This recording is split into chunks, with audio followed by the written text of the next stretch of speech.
దేవునికి చెదము హల్లెలూయా స్తుతి మహిమ ఎల్లప్పుడూ దేవునికి చెదము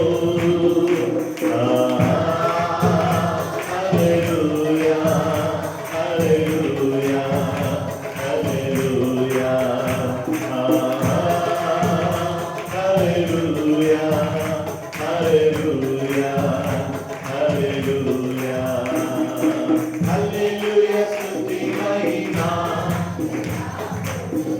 పడాలి వచ్చిన పడాలి హల్లెలూయా స్తుతి మహిమ ఎల్లప్పుడూ దేవునికి చెదము అల సైన్యములకు అధిపతి అయిన ఆ దేవుని స్తుతి చెదము అల సైన్యములకు అధిపతి అయిన ఆ దేవుని స్తుతి చెదము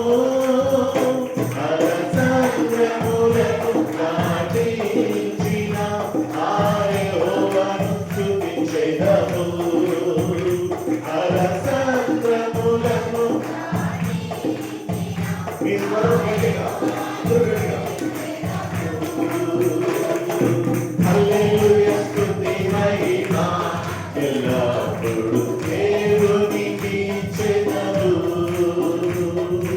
హల్లెలూయా స్తుతి మహిమ ఎల్లప్పుడూ దేవునికి చెదము హల్లెలూయా హల్లెలూయా హల్లెలూయా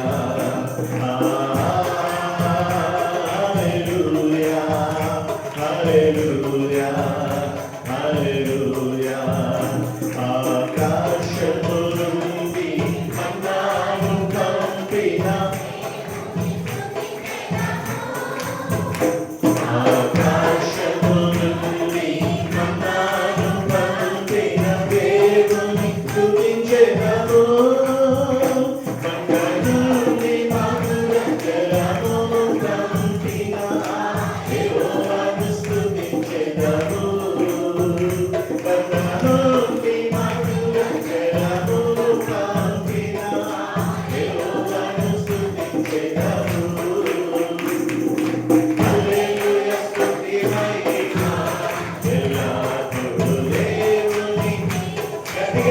చెప్పండి ఒకటి స్థితిగా హల్లెలూయా స్తుతి మహిమ ఎల్లప్పుడూ దేవునికి చెదము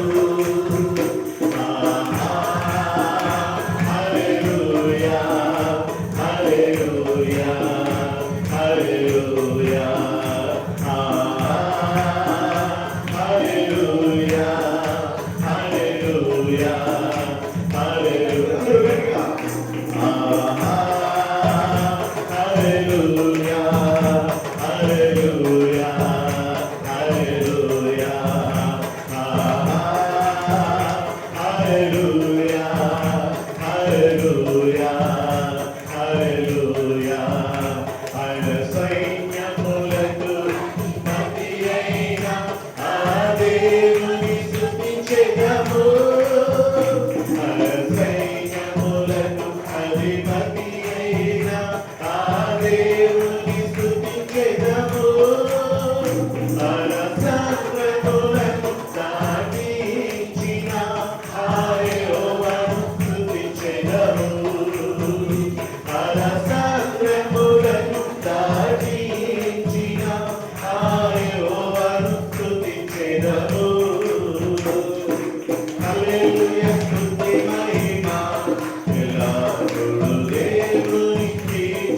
నీ ఘనమైన నామానికి వందనాలు, స్తోత్రాలు. పరిశుద్ధ సన్నిధిలో ఆరాధించే ధన్యత భాగ్యాన్ని మా అందరికీ నీవు అనుగ్రహించవు స్తుతిస్తున్నాను. దేవా, నీ వాక్యాన్ని చెప్పడానికి నిలబడుతున్నాను. అల్పుడను, నన్ను సులువు చెంత మరుగుపరచుకోండి. మీరే మాట్లాడండి. వినే మనస్సు గ్రహించే శక్తి మా అందరికీ దయచేయమని యేసయ్య అతి పరిశుద్ధ నామమున అడిగి వేడుకుంటున్నాను పరమ తండ్రి, ఆమేన్. కూర్చుంటాం.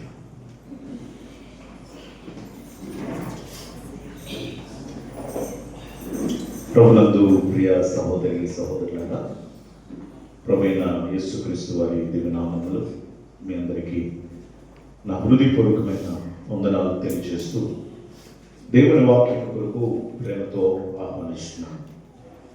ఈరోజు మేడగది అనుభవం ఈ అంశం గురించి కొన్ని మాటలు మీతో మాట్లాడాలని ఆశపడుతున్నాను.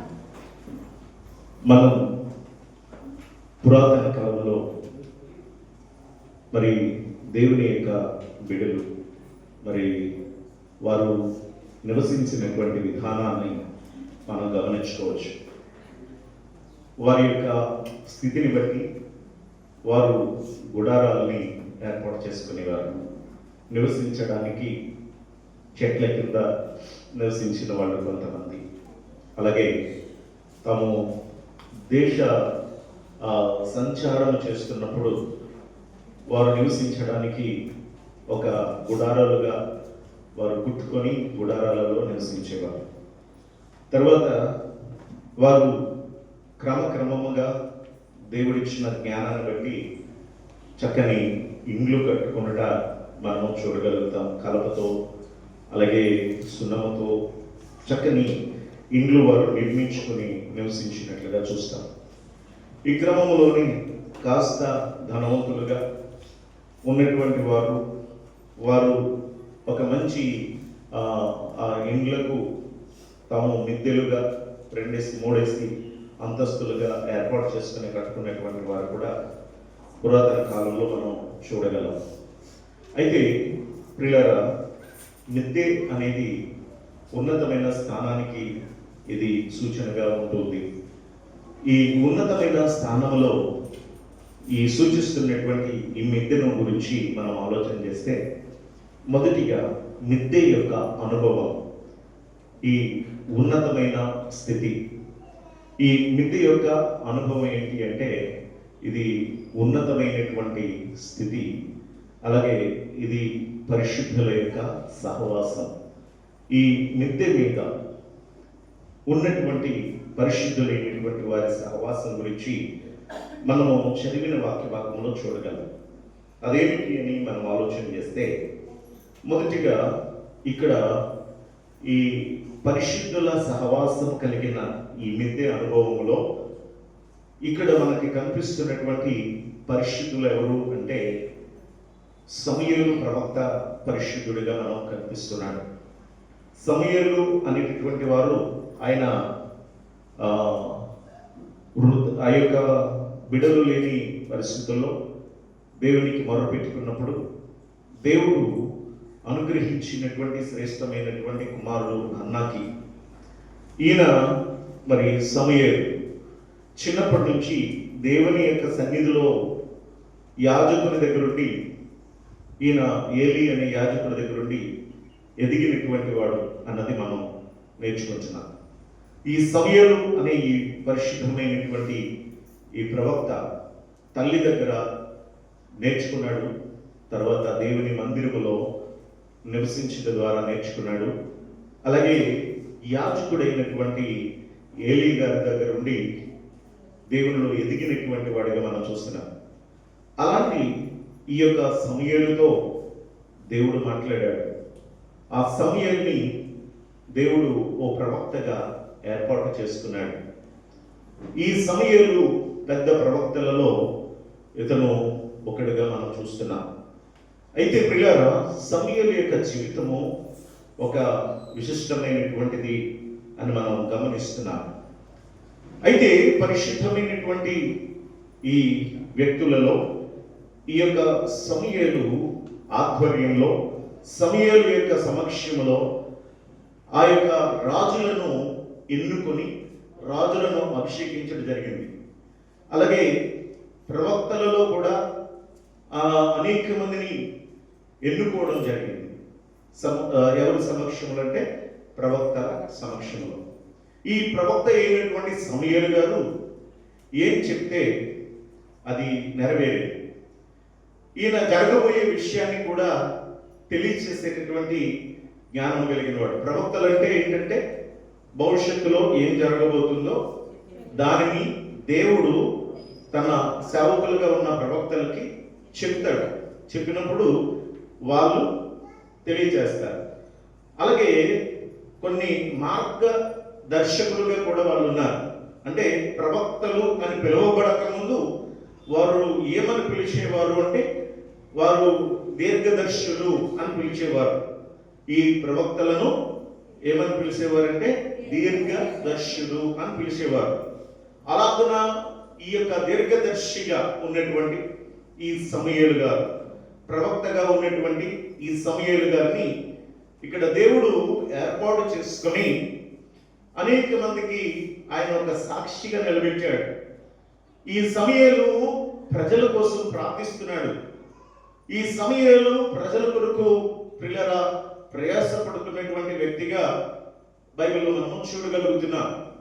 అంతటి మంచివాడు, భక్తిపరుడు, విశ్వాసం కలిగినటువంటి ఈ ప్రవక్త గారి యొక్క కుమారులు మాత్రం సరైన వారు కాదు.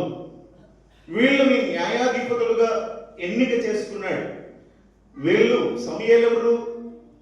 సమూయేలు గారు ప్రవక్త, ఆయన కుమారులు న్యాయాధిపతులుగా ఏర్పాటు చేస్తే వీళ్ళు ఏం చేస్తున్నారు అంటే వీళ్ళు అక్కడికి వచ్చినటువంటి ఆ ప్రజలైనటువంటి వారికి న్యాయముగా తీర్పు తీర్చకుండా అన్యాయముగా తీర్పు తీరుస్తూ మొదలుపెట్టారు. వీళ్ళు అర్థం చేసుకోండి, జాగ్రత్తగా వెళ్ళండి. ఎందుకు అలా చేస్తున్నారు అంటే లంచములకు అలవాటు పడ్డారట. ఎవరి కుమారులండి? పరిశుద్ధుడై ఉన్నటువంటి ప్రవక్త అయి ఉన్నటువంటి సమూయేలు గారి కుమారులు న్యాయాధిపతులు, న్యాయమును బట్టి తీర్పు తీర్చవలసినటువంటి వారు. కానీ ఆ కాలంలోనే వారికి కొదువు లేని కాలంలో ఉన్నతమైన స్థానము కలిగి ఉన్నటువంటి సమయంలో ఆయన కుమారులు ఏం చేస్తున్నారట? ఆ లంచములకు అలవాటు పడి ఆ లంచములు తీసుకొని అన్యాయముగా తీర్పు తీర్చుట జరుగుతుంది.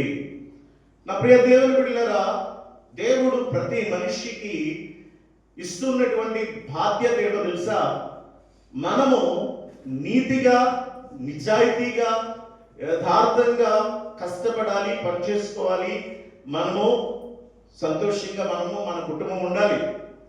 అన్యాయంగా ఎవరిది కూడా మనం తీసుకోకూడదు, ఎవరిది కూడా ఆశించకూడదు. నీ పొరుగు వారిది ఏదియో ఆశించవద్దు అని దేవుడు ఏం చేశాడంటే, వీళ్ళు మాట వినడం లేదు కదా, వాళ్ళు ఏం చేశారు అంటే ఆజ్ఞలలో ఒకటిగా చేర్చేస్తాడు. నీ పొరుగువాని భార్యనైనాను, నీ పొరుగువాని ఎద్దునైనాను, నీ పొరుగువాని యొక్క పశువైనను, నీ పొరుగువాని యొక్క పనివాడినైనాను, మరి దేనినైనాను నీవు ఆశించకూడదు అన్నాడు దేవుడు.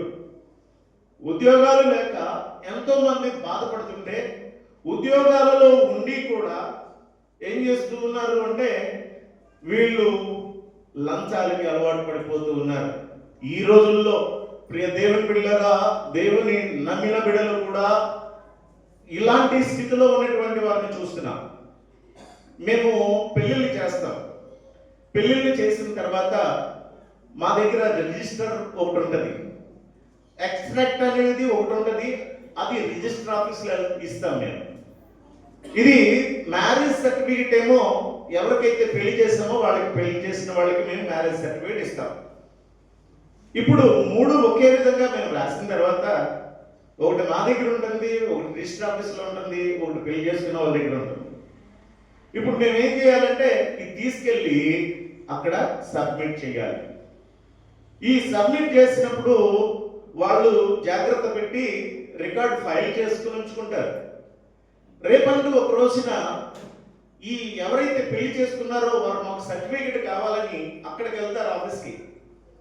అప్పుడు ఈ రికార్డులోకి తీసుకొని వాళ్ళు ఏం చేయాలంటే మోరేసి సంతకం చేసి ఇవ్వాలి. ఇప్పుడు ఎక్కడో హైదరాబాద్లో నేను పెళ్లి చేస్తున్నాను అనుకుందాం, విజయవాడలో చేస్తున్నాను అనుకుందాం. అక్కడ పెళ్లి చేసేసి ఇక్కడికి వచ్చేసి ఇక్కడి నుంచి నేను పోస్ట్ చేసేస్తే సరిపోద్ది. కానీ ఏం చేస్తారో తెలుసా, పోస్ట్ చేస్తే ఆ పోస్ట్ అందిన తర్వాత దాన్ని తీసుకెళ్లి మూల పడేస్తారు వాళ్ళు. నేను వెళ్ళి నాది వచ్చిందా అంటే ఏమో తెలియదు అంటారు. అంతటి నిర్లక్ష్యం. సరే మొత్తం మీద ఎత్తుక్కొని అది తీసుకెళ్ళి వాళ్ళకి ఇస్తే వాళ్ళకి డబ్బులు ఇవ్వాలి. ఎవరు వాళ్ళు? గవర్నమెంట్ ఉద్యోగస్తులు. వాళ్ళు గవర్నమెంట్ ఉద్యోగస్తులు అయ్యండి. ప్రభుత్వం ఏమో ప్రజలకు సేవ చేయండి అని ఉద్యోగాలు ఇచ్చి సేవ చేయమని అప్పచెప్తే ప్రభుత్వం నుంచి డబ్బులు జీతాలు తీసుకుంటున్నారు. తీసుకోవడమే కాకుండా మళ్ళీ తిరిగి పాస్టర్ గారులని లేదు, ప్రజలని లేదు, పేదవారని లేదు, ఉన్నవాళ్ళని లేదు. ఏకంగా మళ్ళీ ఆ లంచాలు తీసుకున్న వాళ్ళు ఎవరు బయట వాళ్ళు కూడా కాదు. వాళ్ళు ఎవరండి అంటే క్రిస్టియన్సే. నిజంగా ఎంత దౌర్భాగ్యం అంటే పిల్లరా, నేను ఒకరోజు ప్రశ్నించా, అనకాపల్లి రిజిస్టర్ ఆఫీస్లో ప్రశ్నించా, ఎందుకు ఇవ్వాలి ఏంటని ప్రశ్నించేసరికి మొదలెట్టారు. ఏంటో తెలుసా, ఏమంటే సాక్షి సంతకాలు చేశారు కదా, కింద అడ్రస్లు లేవేంటి, తీసుకెళ్ళండి, అడ్రస్లు రాసి తీసుకురండి. అంటే ఎంత దౌర్భాగ్యమైనటువంటి స్థితికి దిగజారిపోతున్నారు అంటే లంచములకు అలవాటు పడినటువంటి బిడ్డలుగా మారిపోతున్నారు. దేవుడిచ్చినటువంటి ఉద్యోగాలు లేక విలవలలాడిపోతున్నటువంటి ప్రజలు బోల్డ్ మంది ఉంటే ఉద్యోగాలలో చక్కగా హాయిగా చేసుకొని దానితో తృప్తిపడి ప్రజలకు సేవ చేయడం మానేసి ఇలాంటి పనులు చేస్తే ఊరుకుంటాడా దేవుడు? ప్రియ దేవుని బిడ్డలారా, గమనించింది ఇక్కడ కూడా పరిశుద్ధుడు సమూయేలు. ఇప్పుడు ఆయన పిల్లలు కూడా ఎలా ఉండాలి? పరిశుద్ధులుగా ఉండాలి. ఈయన ఎంత నీతి కలిగిన వాడో పిల్లలు కూడా నీతి కలిగిన వాళ్ళై ఉండాలి. ఈయన కూడా ఎంత పరిశుద్ధంగా ఉన్నాడు, పిల్లలు కూడా పరిశుద్ధంగా ఉండాలి. ఈయన ఎంత యథార్థంగా ఉన్నాడో పిల్లలు కూడా అలా యథార్థంగా ఉండాలి. ఈయన ఎంత భక్తిపరుడో పిల్లలు అంత భక్తిగా ఉండాలి. సమూయేలు గారికి ఉన్నటువంటి పేరు ప్రఖ్యాతలు గొప్పవి, ఎవరికీ లేవు. అంత గొప్ప ప్రఖ్యాత కలిగినటువంటి ప్రవక్త అయినటువంటి వాడు సమూయేలు. మరి ఆయన కుమారులు ఇప్పుడు ఏం చేయాలి అంటే హ్యాపీగా ఫీల్ అవ్వాలి. మా నాన్నగారు చాలా గౌరవం, మా నాన్నగారికి ఎంతో విలువ ప్రఖ్యాతి ఇచ్చాడు దేవుడు. ఇప్పుడు మా నాన్నగారి పరువు నిలబెట్టాలి, మా నాన్నగారికి మేము సహకరించాలి, మా నాన్నగారికి అంటే ఇంకా మేము బలంగా ఉండాలి, దేవుని సేవ చేయాలి, అనేక రకమైన సాక్షిగా ఉండాలి అని ఏం చేయాలండి? కొడుకులు ఉండాలా లేదా? కానీ వీళ్ళు ఏం చేస్తున్నారండి? వీళ్ళు ఏం చేస్తున్నారు? వాళ్ళు లంచములకు అలవాటు పడి వాళ్ళు ప్రజలను పీడించుకు తినేస్తున్నారు, అన్యాయంగా తీర్పు తీరుస్తున్నారు. ఇప్పుడు ఒక మాట చెప్పుకుందాం. ఒక పరిశుద్ధుని కడుపులో పుట్టిన పిల్లలు ఇప్పుడు వీళ్ళు పరిశుద్ధంగా జీవించట్లేదు. ఎవరి తప్పు చెప్పాలి? మన బాధ్యత. మనం చెప్పుకున్న ప్రకారం అయితే, మన లెక్క ప్రకారం అయితే సమూయేలు గారిదే తప్పు అంటాం, అంతే కదండి? అంతేనా కాదు? సమూయేలు గారిదే తప్పు అని మనం అనుకుంటాం, నిజమే. కానీ ప్రియులారా, సమూయేలు గారు ఆయన చెప్పినట్టుగా చెప్పాడు, ఆయన నడిచిన విధానం నడిచాడు, మార్గం అయితే చూపించాడు. కానీ ఆయనను అనుసరించి నడవకపోవటం వలన అది తప్పు సమూయేలు గారు అవదు. ఎవరిదవుతుంది? కుమారులది తప్పు అవుతుంది.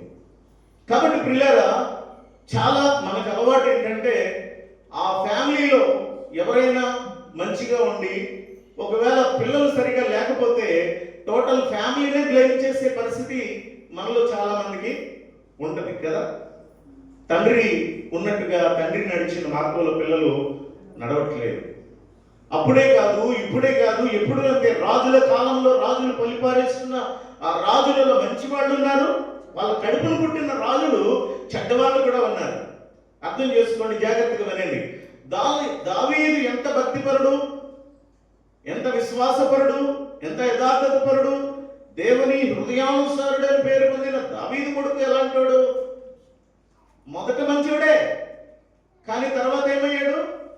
కాలము గడిచే కొలది, తన స్థితి పెరిగే కొలది, గౌరవం పెరిగే కొలది, గొప్పవాడు అయ్యే కొలది ఏమవుతుంది అని అంటే వాళ్ళకు పుట్టిన ఆ పిల్లల యొక్క మైండ్ సెట్ మారిపోతుంది.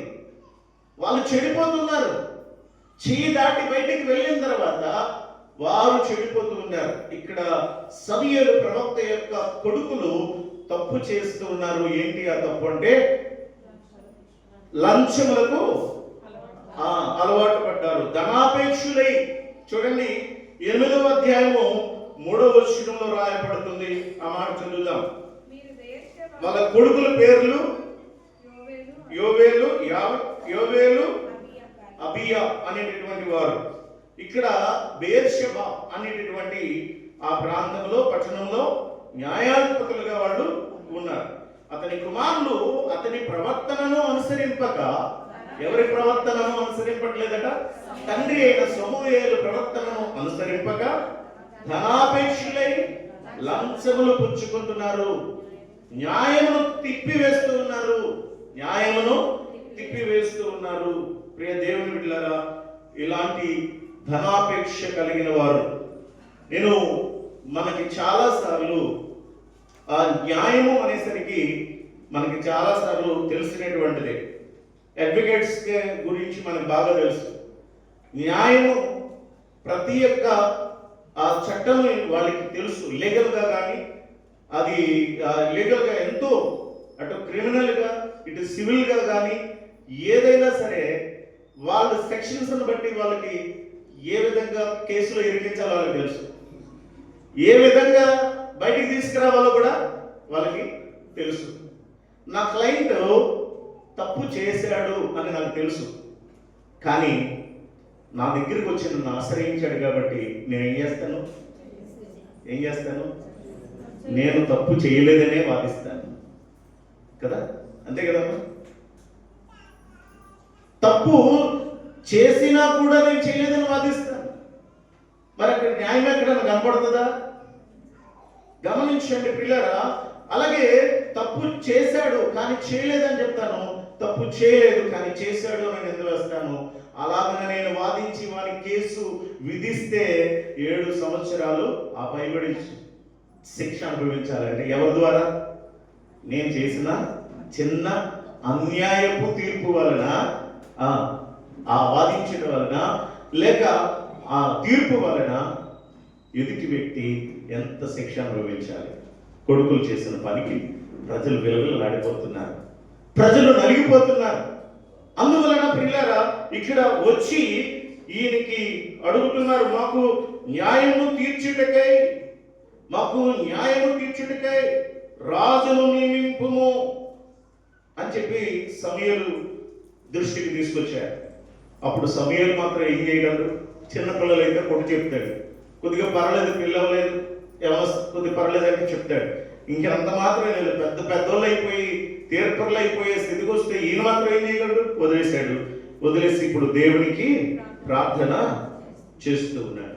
దేవునికి ప్రార్థన చేస్తున్నప్పుడు ఇశ్రాయేలీయులకు మొదటి రాజుని దేవుడు ఏర్పాటు చేస్తున్నాడు. ఒక పరిశుద్ధుడు పిల్లరా ప్రార్థించినప్పుడు ఆ పరిశుద్ధుని యొక్క ఆ ప్రార్థనను దేవుడు ఆలకించి ఒక శ్రేష్టమైనటువంటి తన రాజ్యానికి, తన ప్రజలకు ఒక రాజుని దేవుడు ఏర్పాటు చేస్తూ ఉన్నాడు. ప్రియులారా, మొదటి రాజు ఇశ్రాయేలీయులకు ఎవరండి? సౌలు రాజు. సమూయేలు ప్రవక్త కాలములో ఇశ్రాయేలీయులు వాళ్ళు న్యాయాధిపతులుగా ఉన్నారు. తరువాత న్యాయం సరిగా లేని సమయంలో ఇప్పుడు మాకు రాజు కావాలి అని అడిగినప్పుడు ఎవరిని ఏర్పాటు చేస్తున్నారంటే సౌలుని ఏర్పాటు చేస్తున్నారు. ఇప్పుడు సౌలుని గురించి మనం ఆలోచన చేద్దాం. ఈ సౌలు యొక్క జీవితం ఎలాంటిది అన్నది మనం ఆలోచన చేస్తే, సౌలు 3 విషయాలు, అంటే 2 పార్ట్స్. ఒకటి ఏంటంటే అతడు దేవుని చేత అభిషేకింపబడిన తరువాత 2 సంవత్సరాలు మంచిగా పరిపాలన చేశాడు, అంతవరకు ఓకే. రెండవ పార్ట్ ఏంటంటే అతడు పతనమైపోయినటువంటి స్థితి. ఒకటి ఆశీర్వదింపబడిన స్థితి, రెండవది పతనమైపోయినటువంటి స్థితి. ఈ ఫస్ట్ పార్ట్ లో మనం గమనిస్తే యేసుక్రీస్తుకి ముంగుర్తుగా కనిపిస్తాడు, అంటే అక్కడ సాదృశ్యంగా కనిపిస్తున్నాడు. అక్కడ ఫస్ట్ పార్ట్ లో మనం గమనిస్తున్నప్పుడు ఈ సమయంలో ఉన్నటువంటి ఫస్ట్ పార్ట్ లో ఉన్న ఈ మూడు విషయాలు ఏమిటి అని అంటే, పిల్లగా అతడు తన తండ్రికి ప్రియమైన కుమారుడిగా కనిపిస్తాడు. తన తండ్రికి ప్రియమైన కుమారుడు సౌలు అనేటటువంటి వ్యక్తి. ఎలా అని మనం ఆలోచన చేస్తున్నప్పుడు, ఇతడు బహు రూపసి, అంటే చాలా అందమైనటువంటి వాడు. ఈ సౌలు ఎర్రని వాడు, అలాగే బహు ఎత్తైనటువంటి వాడు, బహు ఎత్తైనటువంటి వాడు. ఒక మాటలో చెప్పాలంటే యుద్ధ వీరుడికి ఉన్నటువంటి లక్షణాలు అతనికి ఉన్నాయి. ఈ యుద్ధ వీరునికి ఉండవలసినటువంటి ఆ ఎత్తు గాని, అతనికి ఉన్నటువంటి బలం గాని, అతనికి ఉన్నటువంటి పిల్లల అజ్ఞానము గాని, కానీ కుమారుడుగా పెరిగినటువంటి వాడిగా మనము గమనించగలం. ఈ కుటుంబం ఎలాంటిది అని మనం ఆలోచన చేస్తే, ఇది ఆఖరి వాడైన 12 ఇశ్రాయేలీల 12 గోత్రాలలో ఆఖరి వాడైన బెన్యామీను గోత్రమునకు చెందినటువంటి ఫ్యామిలీ. ఈ ఫ్యామిలీలో నుండి వచ్చిన వీరు భాగ్యవంతులు అని రాయబడింది. భాగ్యవంతులు అంటే కాస్త కోస్తో వాళ్ళు ఉన్నవాళ్ళు, ఆస్తిపరులు. వాళ్ళకి ఉన్నటువంటి ఆస్తులో ఏంటి ఎక్కువ అని మనం ఆలోచన చేస్తే గార్ధబములు వాళ్ళకి ఉన్నాయి. గార్ధబములు అనేవి వాళ్ళకి ఎక్కువ ఆస్తి. ఈ గార్ధబములు అంటే గాడిదలు, మనకు తెలుసు కదా, గాడిదలలోనే ఎన్నో రకాలు ఉన్నాయి. అయితే వీరి ఆస్తి అంతా ఇదే. వీళ్ళకే కాదు, పాతకాలం వాళ్ళందరికీ కూడా ఈ యొక్క నగదు రూపము తక్కువ కానీ పిల్లల వస్తు రూపమునే వాళ్ళ యొక్క వ్యాపారాలు సాగాయి. ఇందులో ఆస్తిపరులు అనడానికి వారి దగ్గర ఉన్నటువంటి పశువుల మందలే ఎక్కువ. ఈ క్రమంలో ఇతనికి కలిగిన గొప్ప ఆస్తి ఏంటి అంటే, ఇవి గార్ధబములు కలిగి ఉన్నారు.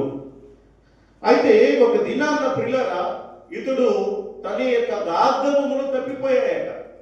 ఏం తప్పిపోయాయి? గార్ధబములు తప్పిపోయాయి. అప్పుడు ఈ తండ్రి ఏం చేస్తూ ఉన్నాడు అంటే, తన కుమారుడిని పిలిచి తప్పిపోయినటువంటి గార్ధబములను వెతకడానికి పంపిస్తూ ఉన్నాడు. వినండి సార్, తప్పిపోయిన గార్ధబములను వెతకడానికి పంపిస్తూ ఉన్నాడు. గమనిస్తూ ఉన్నారు, జాగ్రత్తగా వినండి. మొదటిది, ఈ యేసు ప్రభువారికి ముంగుర్తుగా లేక సాదృశ్యంగా ఎందుకు చెప్తున్నానంటే, ఈ యొక్క సౌలు తండ్రికి ప్రియమైన కుమారుడు. అలాగే యేసుక్రీస్తు ప్రభువారు కూడా ఆయనను గురించి, ఆయన బాప్తిస్మం తీసుకొని ఆయన ఒడ్డుకు రాగానే ఆయన గురించి ఒక స్వరం వినబడింది. ఏమని? ఇదిగో ఈయనే నా ప్రియ కుమారుడు, ఈయన యందు నేను ఆనందించుచున్నాను అనే స్వరం వినబడింది. ప్రియ దేవుని బిడ్డలారా, ఇక్కడ సౌలు కూడా తన తండ్రికి ప్రియమైన కుమారుడు. యేసయ్య గురించి కూడా వచ్చిన స్వరం, ఇతడు నా ప్రియమైన కుమారుడు. మనం కూడా ఇప్పుడు ఎలా ఉండాలండి? మనం కూడా ఎలా ఉండాలి? మన తండ్రికి ఎలా ఉండాలి? మనం ప్రియమైన కుమారులుగా, ప్రియమైన కుమార్తెలుగా మనం ఆయనకి ఉండాలి. ప్రియమైన కుమారులుగా, ప్రియమైన కుమార్తెలుగా అంటే అందాన్ని బట్టి కాదు, మనకున్నటువంటి ఆ భాగ్యవంతులమై ఉండడం వలన కాదు, మనకున్నటువంటి పిల్లల జ్ఞాన బలములను బట్టి కాదు. పిల్లల మనము దేవునికి ప్రియులుగా ఉంటే దేవుడు మనల్ని దీవిస్తాడు, ఆశీర్వదిస్తాడు.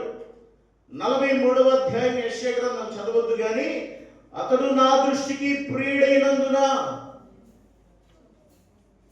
నీవు నా దృష్టికి ప్రియుడమైనందున ఘనుడమైతివి అని అన్నాడు. దేవునికి మహిమ కలుగును గాక. 4వ వచనంలో కింద భాగంలో 3-4 వచనాలు చదువుకోండి, చదవద్దు కానీ వినండి జాగ్రత్తగా. పిల్లలు గమనించండి, ఏమన్నాడు అంటే, నీవు నా దృష్టికి ప్రియుడమైనందున ఏమయ్యావు? ఘనుడమయ్యావు. దేవుని బిడ్డలారా, మనము ప్రియులుగా ఉండాలి. ఎవరికి ప్రియులుగా ఉండాలి? మన తండ్రికి, మన సృష్టికర్త అయిన దేవునికి మనం ప్రియులుగా ఉండాలి. ప్రియులుగా ఉండాలి. ఎవరి గురించి చెప్తున్నాడు యెషయా గ్రంథంలో దేవుడు? ఇశ్రాయేలు ప్రజల గురించి చెప్తున్నాడు. ఇశ్రాయేలు విను, నువ్వు నా సొత్తు, నేను నిన్ను ఏర్పాటు చేసుకున్నాను, నేను నిన్ను విమోచించాను. కాబట్టి ప్రియ దేవుని బిడ్డలారా, అక్కడ దేవుడు పిలుచుకున్నాడు కాబట్టి, దేవుడు ఏర్పాటు చేసుకున్నాడు కాబట్టి, దేవుని మాటకు లోబడ్డాడు కాబట్టి, అబ్రహాముకి మొదట ఇచ్చిన వాగ్దానం ఏదైతే ఉందో దానిని చివరి వరకు దేవుడు నెరవేరుస్తున్నాడు, నిలబెట్టుకున్నాడు. ఆయన మాట ఇచ్చిన దేవుడు నమ్మదగినవాడు. మాట తప్పని దేవుడు మన దేవుడు. ఎలాంటి దేవుడు అండి? మాట తప్పని దేవుడు. ఆయన మాట ఇచ్చి నెరవేర్చే దేవుడు. ఆయన అందుకే అబ్రహాముకు చేసిన వాగ్దానము నెరవేరుస్తూ గుర్తు చేస్తున్నాడు మధ్య మధ్యలో. నువ్వు నా సొత్తయ్యా, భయపడకు, నేను నిన్ను విమోచించుకున్నాను, నా సొత్తు నా సొత్తు నా నా అని అంటున్నాడు దేవుడు. అందుకే నీవు నా దృష్టికి ప్రియుడైనందున ఏమయ్యావు? దేవుని బిడ్డలారా, మనం దేవుని దృష్టికి ప్రియులుగా ఉంటే మనం ఘనులుగా అవుతాం. మన తల్లిదండ్రుల దృష్టికి మనం ప్రియులుగా ఉండాలి. యవనస్తులారా, తల్లి తండ్రి దృష్టికి ప్రియులుగా ఉండండి. మన యేసయ్య ఆయన ఒక మాదిరి చూపించారు. ఆయన ఇదిగో ఇతనే నా ప్రియ కుమారుడు, ఇతని యందు నేను ఆనందిస్తున్నాను. తల్లిదండ్రులను ఆనందింపచేసే పిల్లలుగా ఉండండి యవనస్తులారా. తల్లి తండ్రికి సంతోషాన్ని కలిగించే పిల్లలుగా ఉండండి. నీకేం తెలుసులే, మాకు తెలుసు, మీ కాలం వేరు, మా కాలం వేరు, మీ ట్రెండ్ వేరు, మా ట్రెండ్లు కాదు. తల్లి తండ్రి మాట వినకపోతే ఎంతగా శాపాలు తెచ్చుకుంటున్నారో, ఎన్ని విధాలుగా నశించిపోతున్నారో మనం చూస్తున్నాం నేటి సమాజంలో. నిన్న ఒక కానిస్టేబుల్ విశాఖపట్నం కానిస్టేబుల్ ఒక యూట్యూబ్ పెట్టాడు. ఒక తండ్రి మ్యారేజ్ కోసం పోలీస్ స్టేషన్కి వెళ్ళి, అబ్బాయిని ప్రేమించాను నాన్న, నాకు అబ్బాయికి పెళ్లి చేయండి అని చెప్పి అడిగిందంట తల్లిదండ్రుల దగ్గరికి వెళ్ళి. అడిగితే సరేనమ్మా అని చెప్పి, అబ్బాయి పాన్ కార్డు కావాలి, అబ్బాయి ఆధార్ కార్డు కావాలి, అబ్బాయికి బైక్ ఉంటే బైక్ ఆర్సీ కూడా కావాలి అని అడిగాడు వాళ్ళ నాన్న. మా నాన్న పెళ్లి ఒప్పుకుంటున్నాడు, ఇంకంతకంటే నాకేం కావాలి?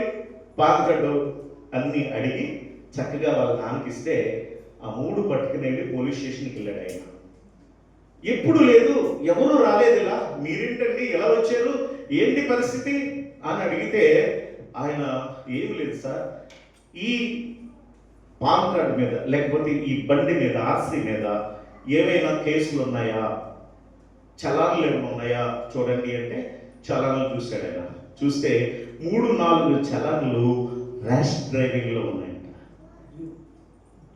చాలా ర్యాష్గా అంటే స్పీడ్గా. తర్వాత హెల్మెట్ లేని చలాన్లు 4 ఉన్నాయంట. హెల్మెట్ లేకుండా అంటే ఏదో కొన్ని అనుకోవచ్చు. రష్ డ్రైవింగ్లో వెళ్తే ఎంత దారుణంగా ఉంటుంది. అప్పుడు అయ్యొక్క మామూలు చలాన్లు ఉన్నాయి అని చెప్పేసి అన్నాడట. ఇంకా ఏమైనా ఉన్నాయా, ఇంకా కేసులు ఏమైనా ఉన్నాయా అంటే కేసులు ఉన్నాయి. అప్పుడు ఇంటికి వెళ్ళి, అమ్మా ఇదిగో నాకు సుమారు 60 కోట్ల రూపాయలు, సుమారు 60 అనుకుంటా, నాకు 60 కోట్ల రూపాయలు వస్తుంది. అలా రుద్దుగా నేను పెంచుకున్నాను. ఈ రోజున నిన్ను తీసుకెళ్ళి ఇంకొక అబ్బాయి, నువ్వు కోరుకున్న అబ్బాయికి నేను తీసుకుని వెళ్ళి ఇచ్చానే అనుకో, ఆ అబ్బాయి ర్యాష్ డ్రైవింగ్లో ఉన్నాడు. ఆ బండి మీద నేను తీసుకెళ్తాడు, ఎక్కడో గుద్దేస్తాడు, ఎక్కడో అతనికి తెలియదు. రెస్పాన్సిబిలిటీ, ఫ్యామిలీ రెస్పాన్సిబిలిటీ అతనికి లేదు. తన తల్లిదండ్రులను చూసుకోవాలనేటటువంటి ఆలోచన లేదు. రేపొద్దున నిన్నెలా చూసుకుంటాడు? బండి మీద వెళ్ళిపోతున్నాను, హ్యాపీగా ఉంది అని అనుకుంటున్నాడే కానీ రేపొద్దున ఏమవుతుంది అనే ఒక భవిష్యత్ కూర్చునేటువంటి ప్రణాళిక, జాగ్రత్త కలిగిన జీవితం అబ్బాయికి లేదు. అలాంటప్పుడు రేపొద్దున నిన్ను కోల్పోతే జీవితాంతం దుఃఖపడాల్సింది మేము. అలాంటి భర్త నీకు కావాలా? ఇవన్నీ నువ్వు ఆలోచించావా అంటే అమ్మాయి ఆలోచించాలా. ఆ తండ్రి చెప్పిన తర్వాత అప్పుడు తను నిర్ణయం తీసుకుంది. ఎందుకు ఈ మాటలు చెప్తున్నానంటే, తల్లిదండ్రులను సంతోషపెట్టే పిల్లలుగా ఉండండి, తల్లిదండ్రుల మాటకు లోబడే పిల్లలుగా ఉండండి. వారికి ఎప్పుడైతే ప్రియులుగా మనం ఉంటామో, వారేమి ఒక్కర్లా మనకి ఎవరిస్తారు? మనకి చెప్పండి, యవనస్తులారా, మీకు మీ తల్లిదండ్రుల ఆస్తులు కూడబెట్టి ఇవ్వక్కర్లా, మీకేదో ధన సంపదలు దాచిపెట్టి ఇవ్వక్కర్లా. మిమ్మల్ని కన్నారు అంతే చాలు, దేవుడిచ్చిన వరం అనుకోండి. ఎవరినో కంపేర్ చేసుకుని వాళ్ళ ఆస్తుపరులు, వాళ్ళ కోటీశ్వర్లు, వాళ్ళ బంగ్లాలు ఉన్నాయి, కార్లు ఉన్నాయి, మేమేంటి ఈ స్థితి, అది కాదు. ఈ స్థితిని దేవుడు ఇచ్చాడు, ఈ స్థితి నుండి పైకి రావాలి మేము, అది మా చేతుల్లో ఉంది, దేవుని చేతుల్లో ఉంది అని దేవునికి అప్పచెప్పుకోవడం మీ జీవితాలు. తల్లిదండ్రులను నిందించకండి, తల్లిదండ్రులను దుఃఖపెట్టకండి, తల్లిదండ్రులను బాధ పెట్టకండి. మీరు నిలబడాలి, పైకి రావాలి అని అంటే దేవుని మీద ఆధారపడండి. తల్లిదండ్రులు ఆనందింపచేసే పిల్లలుగా మీరు ఏ రోజు నిర్ణయాలు తీసుకుంటారో, ఏ రోజు మీరు అలాగా మీ జీవితాలు కొనసాగిస్తారో, మీరు గనులైపోతారు, పిల్లరా గనులవుతారు. దేవునికి ఇష్టలేదు అయినందువలన పిల్లరా నీవు గనుడవైతివి అని అన్నాడు దేవుడు ఇశ్రాయేలు ప్రజల గురించి.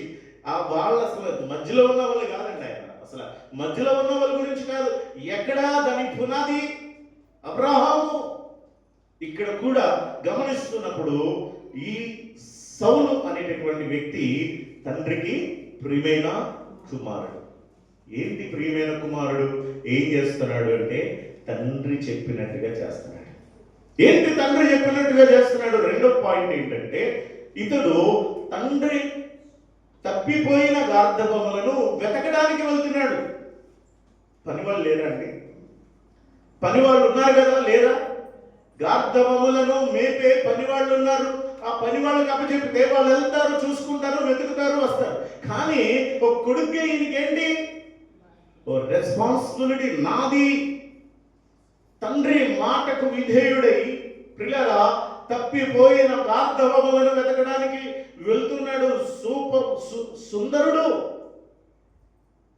ఎత్తైన వాడు, చక్కని కుమారుడిగా ఉన్నటువంటి వాడు తండ్రి మాటకు విధేయుడై తప్పిపోయిన గార్ధబొమ్మలను వెతకడానికి వెళ్తున్నాడు. అది లోబడుట, అది విధేయత కలిగి జీవించుట. ఇక్కడ ఆ విధేయతే అతనికి ఒక గొప్ప ఆశీర్వాదాన్ని తెచ్చింది. నా ప్రియ దేవుని బిడ్డలారా, యేసయ్య గురించి మనం ఆలోచన చేస్తే ఏమన్నారు? ఆయన నశించిన దానిని వెతకి రక్షించుటకు మనిషి కుమారుడు లోకంలోనికి. అవును, మనం నశించిపోతున్న గొర్రెలము, తప్పిపోతున్నటువంటి గొర్రెలము మనల్ని వెతికి రక్షించడానికి పరలోకం నుండి ఈ లోకానికి యేసయ్య వచ్చాడు. ఆయన మన కొరకు ప్రాణం పెట్టాడు. ఆయన దేవుని బిడ్డలారా వెతుకుతున్నాడు. ఈ సౌలు వెతుకుతున్నాడు, దొరకలా, కనబడలా, ఎక్కడా కనబడలా. తండ్రి ఎదురు చూస్తున్నాడు, వెళ్ళిపోదాము, మా నాన్నగారు ఎదురు చూస్తారు, వెళ్ళిపోదాం అనుకుంటున్నాడు. అనుకుంటే అక్కడ ప్రియులారా పనివాడు ఒక్క మాట చెప్పాడు. అక్కడ ఇప్పుడు ఈ కథలో ఈ జరిగిన ఈ సంఘటనలో ఒక పాత్ర మనకి కనిపిస్తున్నాడు. ఆ వ్యక్తి ఎవరు అంటే పనివాడు. పనివాని యొక్క పాత్ర ఇందులో ఎంతో ప్రాధాన్యత కలిగింది. ఇక్కడేమిటి అని మనం ఆలోచన చేస్తే, వెళ్ళిపోదాము, నాన్నగారు ఎదురు చూస్తారు అని చెప్పేసి చెప్తే అతడు ఒక్క సలహా ఇస్తున్నాడండి. ఆ సలహా ఏంటంటే, అయ్యా ఇక్కడ మనకి ఈ ప్రాంతంలో ఒక దైవజనుడు ఉన్నాడు, ఇక్కడ ఒక దైవజనుడు ఉన్నాడు, ఆ దైవజనుడు దగ్గరికి మనం వెళ్దాం. చాలా జాగ్రత్తగా ఆలోచన చేయండి, చాలా జాగ్రత్తగా గమనించాలని కోరుతూ ఉన్నారు. పిల్లరా మనము ఆలోచిస్తూ ఉన్నప్పుడు 19వ వచనంలో చదువుదాం. ఒక నిమిషం.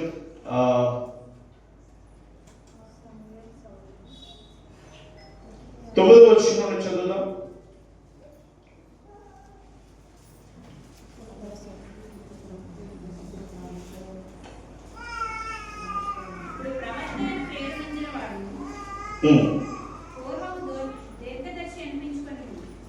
పూర్వము దీర్ఘదర్శి అనిపించుకునేను. దేవుని యొక్క విచారణ చేయుటకై బయలుదేరిన ఎడల దీర్ఘదర్శకునికి జనంతో చెప్పుకునుట వాడుక. ఇక్కడ నేను చెప్పేస్తాను, ఈ వాక్య భాగం అంతా మీరు చదువుకోండి. ఇతడు ఏం చేస్తాడు పనివాడు అని అంటే, దైవజనుడి దగ్గరికి వెళ్దాం. దైవజనుడు ఆయన మనకి మార్గం చూపిస్తాడు. దైవజనుడు మనకి మార్గము చూపిస్తాడు. ఆయన దగ్గరికి వెళదాం అంటే, మరి ఉడి చేతుంటే ఏమంతా మన దగ్గర ఏమైనా ఉందా అంటే, పావు పొలము వెళ్ళుంది అని అంటే వాళ్ళు బయలుదేరి ఎక్కడికి వస్తారు? ప్రవక్త అయిన సమూయేలు దగ్గరికి వస్తారు. ఇక్కడ చాలా ప్రాముఖ్యంగా గమనించండి, సౌలు వెళ్ళిపోదాం అనుకున్నాడు తిరిగి మరలా ఇంటికి, కానీ వెళ్ళకుండా దైవజనుడి దగ్గరికి తీసుకొచ్చింది ఎవరు? సేవకుడు, పనివాడు. పనివాని యొక్క పాత్రలో తాను గుర్తించింది ఏంటి? పనివాడు గుర్తించింది ఏంటి? ఇక్కడ పనివాడు కష్టపడుతున్నాడు, వెతుకుతున్నాడు, సొంత కుమారుడు కూడా వెతుకుతున్నాడు, కానీ ప్రయోజనం లేదు, కనబడడం లేదు. అయితే ఆ సమయంలో ఇక్కడ కుమారుడేమో తండ్రి గురించి ఆలోచిస్తున్నాడు, కానీ చేసిన ప్రయత్నము సఫలం అవ్వాలి అని అంటే ఎక్కడికి వెళ్తే సఫలమవుతుంది? దైవజనుని దగ్గరికి వెళ్తే సఫలమవుతుంది అని గుర్తించినది ఎవరు అంటే పనివాడు గుర్తించాడు. దేవుని బిడ్డలారా, మీరు దేవుని యొక్క సేవకుని గుర్తించిన రోజున, దేవుని సేవకుని సంప్రదించిన రోజున, దేవుని సేవకునికి విలువించిన రోజున, దేవుని సేవకునికి ఎద్దుకు మీరు వచ్చి ప్రియులారా మిగిలిన వారిని ప్రేరేపించి దేవుని ఎద్దుకు వచ్చిన రోజున, అక్కడ మీ కొరకు ప్రార్థించే సేవకుడు ఒకడు ఉంటాడు. మీ కొరకు దైవ సేవకుడు ప్రార్థించేవాడిగా ఉన్నప్పుడు ఆ దైవ సేవకుని యొక్క ఆ ప్రార్థన మీకు ఒక ఆశీర్వాదకరంగా మారుతుంది. ఈ రోజుల్లో దైవజనుడు అంటే లోకు అందరికి, పాస్టర్ గారు అంటే ఈజీ అయిపోయింది, లోకు అయిపోయింది. 3 సంవత్సరాలు కష్టపడి మేమేమో పురుగులు పట్టినటువంటి గింజలు దాగి, పురుగులు పట్టినటువంటి ఉప్మాలు తిని, పురుగులు పట్టి రకరకాల అన్నాలు తిని 3 సంవత్సరాలు కష్టపడి బైబిల్ ట్రైనింగ్ అయ్యి మేము వస్తే ఎక్కడో వెళ్ళి ఆన్లైన్లో తీసుకుని ఎక్కడెక్కడో తెచ్చుకొని బీటీసీ సర్టిఫికేట్లు, బీడీ సర్టిఫికేట్లు, డాక్టరేట్లు తెచ్చేసుకొని మేము పాస్టర్లమే, మేము సేవకులమే అనుకుంటూ సేవలు చేసేస్తున్నాము అని చెప్పి చాలా దారుణంగా తయారయ్యారు. ఇంకా ఎవరో ఇస్తున్నారట సర్టిఫికెట్లు, మ్యారేజ్ లైసెన్స్లో, ఆ లైసెన్సులు పట్టుకొని మేము పెళ్లిళ్ళు చేసేస్తామని తయారైపోతున్నారు. వాల్యూ లేదు. క్రైస్తవ సేవకునికి, దైవజనుడికి విలువ లేకుండా పోయింది. దేనికి ఉపయోగిస్తున్నారు అంటే పాస్టర్ గారు చావులకి, సమాధులు చేయడానికి, వీటికే పాస్టర్ గారు. ఎంత దారుణంగా మారిపోయిందంటే వాల్యూ లేదు, సర్టిఫికెట్ విలువ లేదు. ప్రియులారా, సేవకు విలువ లేదు. అన్ని వదులుకొని అన్ని తెగించి సేవకు వచ్చి దేవుని కొరకు కష్టాలు పడుతున్నటువంటి సేవకుడు ఉంటే మేము అందరము అంతే అనుకుని తిరిగే వాళ్ళు. ఇప్పుడు ఇక్కడ పనివాడు ఏం గుర్తిస్తున్నాడు? దైవజనుడు దగ్గరికి వెళ్దాం, ఆయన మనకి మార్గం చూపిస్తాడు, ఆయన మన కొరకు ప్రార్థన చేస్తాడు, అక్కడికి వెళ్దాం అని చెప్పి ఏం చేస్తున్నారు? దేవుని యొక్క సేవకుని దగ్గరికి మళ్ళిస్తూ ఉన్నాడు. నా ప్రియ దేవుని బిడ్డలారా, మనము ఏ ఆలోచనతో ఉంటున్నాం? మన ఆలోచన మారాలి, మన పద్ధతి మారాలి, మన జీవితం మారాలి. నేను మారను, ఎలాగ ఉంటానంటే దేవుడు ఊరు కూడా ఎన్నో రోజులు కొట్టేస్తాడు, దెబ్బ కొడతాడు. ఆయన కొడితే ఎలా ఉంటుందో ఇప్పుడు మనం గమనిస్తే, సౌలు వెళ్ళారు, ఇద్దరు కలిసి మేడ మీద ఉన్నారు, ప్రార్థన చేసుకుంటున్నారు. ఇద్దరు కూడా మొత్తం మీద చర్చించుకుంటారు మేడ గదిలో. తర్వాత నువ్వు వెళ్ళే మార్గం చూపిస్తాను రావయ్య అని చెప్పేసి పిలిచాడు, వచ్చేస్తాడు, వెళ్ళిపోతున్నాడు. అభిషేకించాడు సౌలు గారిని. ఎవరు అభిషేకించారు? సమూయేలు ప్రవక్త అభిషేకించాడు. ఎందుకు అభిషేకించాడు కూడా అతనికి తెలియదు. ఎవరికి? సౌలుకి తెలియదు విషయం. అభిషేకించిన సమూయేలు ప్రవక్తకి తెలుసు. దేవుడు చెప్పాడు, ఇతను అభిషేకించి ఎత్తడే ఎత్తడే ఎత్తడే, నా ప్రజలను పాలించే, నా సొత్తుని పాలించే నాయకుడితేనే అభిషేకించు అంటే అభిషేకించాడు. ఆత్మచేత నింపబడ్డాడు. ఇంకో విషయం సౌలు గురించి వ్రాయబడిన శ్రేష్టమైన మాట సామెతగా మారిపోయింది. అదేంటో తెలుసా ప్రియులరా? ఆ సౌలట ప్రవక్తలతో కూడి ప్రవచించాడట. సమూయేలు ప్రవక్తలతో కూడి ప్రవచించాడు. అందరూ అనుకున్నారు ఇతను కూడా ఎక్కడ కలిసిపోయాడు, ఎప్పుడు కలిసిపోయాడు, ఇతను కూడా ప్రవక్తేనా అన్నంతగా ప్రవక్తలలో కలిసిపోయి ప్రవచించాడట. ఎంత గొప్పగా అద్భుతంగా తీర్చిదిద్దబడ్డాడు.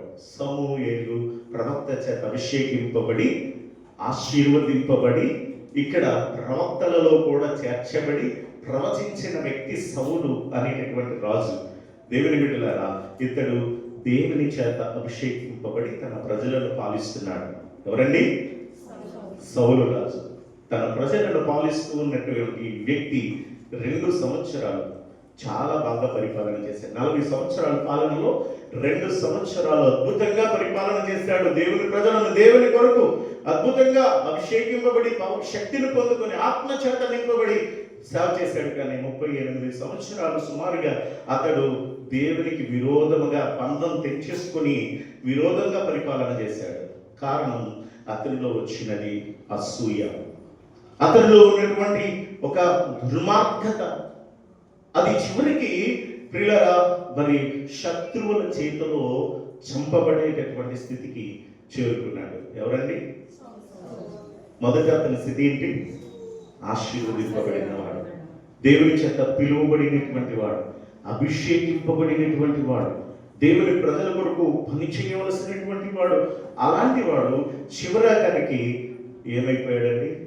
పతనమైపోయాడు. ఎందువలన సౌలు పతనానికి కారణం ఏంటి?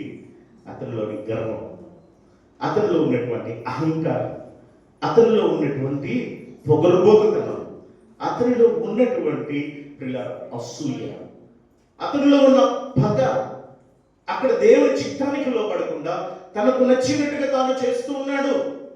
అందుకే అతని పతనం. ఈరోజు నా దేవుని కోపానికి గురి కావద్దు, దేవుని పతనానికి గురి కావద్దు. ఆయన కోపం ఎప్పుడు మన మీద రగులుకుంటుందో తెలియదు, ఎప్పుడు ఆయన శాపం మన మీదకి దిగి వస్తుందో తెలియదు. దేవుని చిత్తానికి లోబడదాం, దేవుని ఉద్దేశం ఏంటో ఎరిగి ఉందాం, ఆయనకు లోబడి ఆయన వాక్యానుసారంగా మనం జీవించుదాం. ఆయన పిలిచిన వాడు నమ్మదగిన వాడు. ఆయన నిన్ను ఆశీర్వదిస్తాడు, అభిషేకిస్తాడు, గొప్ప చేస్తాడు. ఆయన అంటున్నాడు, నీవు నా దృష్టికి ప్రియుడమైనందున గనుడవు అయితే. తనలో వచ్చుదాం, కళ్ళు వస్తున్నాం, ప్రార్థన చేద్దాం. దేవుడా, నీ దృష్టికి నేను ప్రియునిగా ఉండాలి నాయన. నీ దృష్టికి నేను ప్రియుడిగా ఉండాలంటే నీ మాటకు నేను లోబడి, నీ వాక్యానికి లోబడి, నీ వాక్యానుసారంగా నేను జీవించాలి నాయన. నా ఇష్టం వచ్చినట్టు కాదు, నా మనసుకు నచ్చినట్టు కాదు నాయన, నీకు ఇష్టం వచ్చినట్టుగా నేను జీవిస్తాను. నేను ఎలా జీవించాలో నాకు నేర్పించినైనా, నేను ఎలా బ్రతకాలో నాకు నేర్పించినైనా, నీ చిత్తం ఏమిటో నాకు బయలుపరిచినైనా. సౌలు నేను పిలుచుకున్నాను, సౌలు నువ్వు అభిషేకించుకున్నాను. కానీ పతనమైపోయినటువంటి జీవితం, అవును ప్రభా, అసూయ మాలో ఉండకుండా, ద్వేషం మాలో ఉండకుండా, పగ మాలో ఉండకుండా, అహంకారం మాలో ఉండకుండా నన్ను మేము తీసివేసుకొని నీకు లోబడి జీవిస్తాను నాయన. ప్రార్థన చేద్దాం. కృపగల దేవా, పరిశుద్ధుల తండ్రి, పరిశుద్ధుల సహవాసం నాయన తండ్రి, మిద్దె యొక్క అనుభవం. అవును నాయన, ఈ దినాన్ని నీ సన్నిధిలో మేము ఉన్నాం నాయన. నీకు లోబడి మేము జీవిస్తే, నీ వాక్యానుసారంగా మేము నడుచుకుంటే, నీకు ప్రియులుగా మేముంటే ప్రభా, మీరు మమ్మల్ని దీవిస్తావు, ఆశీర్వదిస్తావు, అభిషేకిస్తావు, గొప్పవాళ్ళని చేస్తావు నాయన. నీవు తప్ప ఎవరున్నారు దేవ మాకు? నీవు నైనా మా ప్రభు ఆశీర్వదించేవాడు నాయన. మా ప్రతి పరిస్థితి మార్చగలిగిన దేవుడు నీవే. ఎక్కడో ఉన్న సౌలును తీసుకొచ్చి దేవ నీ ప్రజల మీద ఆశీర్వాదకరంగా మార్చిన దేవుడు నాయన. మా ప్రియ యవన బిడ్డలు ఉన్నారు, ఎందరోనైనా సంఘ బిడ్డలు ఉన్నారు, వారందరినీ దీవించండి, ఫలింపచేయండి, అచ్చరికి మేలు నింపండి. ఈ వాక్యం అందరి హృదయాలలో ఫలింపచేయండి. నీ వాక్యానికి లోబడి ఈరోజు నీవు నాతో మాట్లాడావు ప్రభా, నీ వాక్యానికి లోబడి మేము నీ యందు భయభక్తులు కలిగి జీవించడానికి సహాయం చేయమని యేసు నామమున అడిగి వేడుకుంటున్నాను పరమ తండ్రి, ఆమేన్.